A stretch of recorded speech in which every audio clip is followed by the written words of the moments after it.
राजनीति में इन दिनों विवादित और अमर्यादित बयानों की मानो बाढ़ सी आ गई है। विभिन्न पार्टी के नेताओं के बयान उस समय आ रहे हैं जब देश में आम चुनाव प्रस्तावित हैं। ताजा मामला अयोध्या में सामने आया है, जहां बीजेपी द्वारा नामित शिया वक्फ बोर्ड के चेयरमैन वसीम रिजवी ने कांग्रेस महासचिव प्रियंका गांधी वाड्रा पर विवादित टिप्पणी कर दी है, जिसके बाद कांग्रेसियों में उबाल है। मामले से नाराज कांग्रेसी प्रियंका राहुल फोरम के जिलाध्यक्ष ने वसीम रिजवी को न सिर्फ फोन कर उनसे गाली गलौज की, बल्कि कथित रूप से उसका एक ऑडियो भी वायरल कर दिया है। शिया वक्फ बोर्ड के अध्यक्ष वसीम रिजवी आज अयोध्या पहुंचे और रामलला के दर्शन किए। बाद में मीडिया से बात करते हुए उन्होंने प्रियंका के लिए क्या कहा, जरा उसको भी सुनिए। दरअसल वसीम रिजवी अपने विवादित बयानों के लिए अक्सर चर्चा में रहते हैं। आज उन्होंने प्रियंका के लिए विवादित टिप्पणी कर डाली, जिसके बाद कांग्रेस कार्यकर्ता और पदाधिकारी भड़क उठे हैं। प्रियंका राहुल फोरम के जिलाध्यक्ष धर्मेंद्र सिंह फास्टर ने वसीम रिजवी को फोन कर न सिर्फ गंदी गंदी गालियां दी, बल्कि गालियों का पूरा कन्वर्सेशन रिकॉर्ड भी किया और उसे वायरल भी कर दिया है। सर, रिजवी साहब से बात हो रही है? जी, बोल रहा हूँ। सर, आप फैजाबाद आए थे, अभी प्रियंका जी पर कुछ टिप्पणी की है। मीडिया वाले पूछ रहे थे, हमने तो ये कहा कि वो आप कौन सा बोल रहे हैं? मैं धर्मेंद्र सिंह बोल रहा हूँ। मतलब क्या है धर्मेंद्र सिंह जी? तुम्हारा बाप हूँ, तुमने प्रियंका गांधी को, अरे आप निकल गए ना, अब दोबारा फैजाबाद आए। सुनो, फैजाबाद दोबारा। तुम डाल डाल हम पात पात की तर्ज पर राजनीति की गंदगी सामने आ रही है। वसीम रिजवी ने प्रियंका गांधी पर अभद्र टिप्पणी करने की खबर जैसे ही कांग्रेसी कार्यकर्ताओं और नेताओं को पता चली, वैसे ही उनका आक्रोश भड़क गया। प्रियंका राहुल फोरम के जिलाध्यक्ष धर्मेंद्र सिंह फास्टर ने आनन फानन में वसीम रिजवी को फोन मिला दिया और उधर से बोलने वाले ने जैसे ही कन्फर्म किया कि वो वसीम रिजवी बोल रहे हैं, वैसे ही कांग्रेस पदाधिकारी धर्मेंद्र सिंह फास्टर ने गंदी गंदी गालियों की डिक्शनरी खोल दी। इसके बाद दोनों तरफ से गालियों के नए नए अध्याय खुलने लगे और अंत में वसीम रिजवी ने फोन काट दिया। इस पूरे कन्वर्सेशन को कांग्रेसी पदाधिकारी ने रिकॉर्ड कर लिया और उसे सजाकर वायरल कर दिया।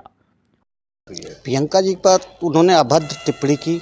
उन्होंने कहा कि बहुत खूबसूरत हैं और जफर अपने पिक्चर में उनको बहू का रोल बताया कि जफर की मैं बहू बना दूंगा। जफर उस रोल में उस बहू के साथ हलाला का काम हुआ, तो उसने इतना गंदा एक महिलाओं पर अभद्र टिप्पणी कर दी है कि बहू बेटियों के साथ, कि अब ये 50% महिलाओं को ये सोचना पड़ेगा कि ऐसे आदमी के साथ क्या बर्ताव किया जाए।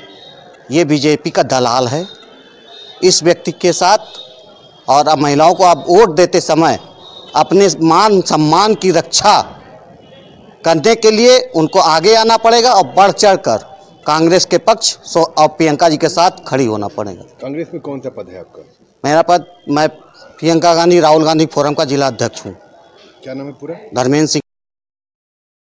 वहीं दूसरी तरफ यूपी कांग्रेस के पूर्व अध्यक्ष और फैजाबाद के सांसद रह चुके कांग्रेस प्रत्याशी निर्मल खत्री ने वसीम रिजवी के बयान पर कड़ी आपत्ति दर्ज कराते हुए उनसे माफी मांगने को कहा है और साथ ही भारतीय जनता पार्टी को भी सामने आकर वसीम रिजवी को लेकर अपना पक्ष साफ करने को कहा है। हीरोइन बना दीजिए, और मुस्लिम लड़की का किरदार था और राहुल और प्रियंका ऑलरेडी मुस्लिम है, तो बहुत सही।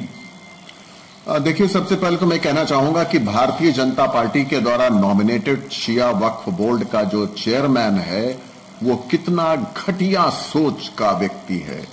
ये भारतीय जनता पार्टी की मानसिकता है, जो इस देश में किसी नारी, बहन, मां के प्रति क्या नजरिया रखती है, वो ये वसीम रिजवी का बयान दर्शा रहा है। उसने बहुत बड़ी हिमाकत की है अपने जबान पर इन गंदे अल्फाजों को ला करके। नीयत उसकी दिखी है, भारतीय जनता पार्टी की दिखी है, और ये चीज इस बात का भी एहसास हुआ है कि अब एक बौखलाहट पैदा हुई है भारतीय जनता पार्टी में प्रियंका गांधी जी को लेकर के, उनके आगमन को लेकर के। ये उस बौखलाहट का भी परिणाम दिख रहा है कि व्यक्ति आए बाएं बयान दे रहा है।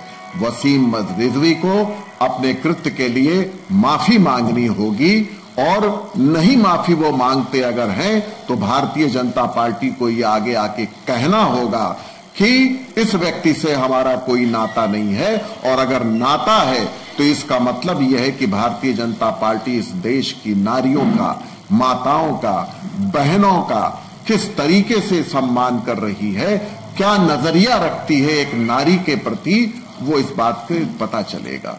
बहुत ही निंदनीय बयान, बहुत ही शर्मनाक बयान और बहुत।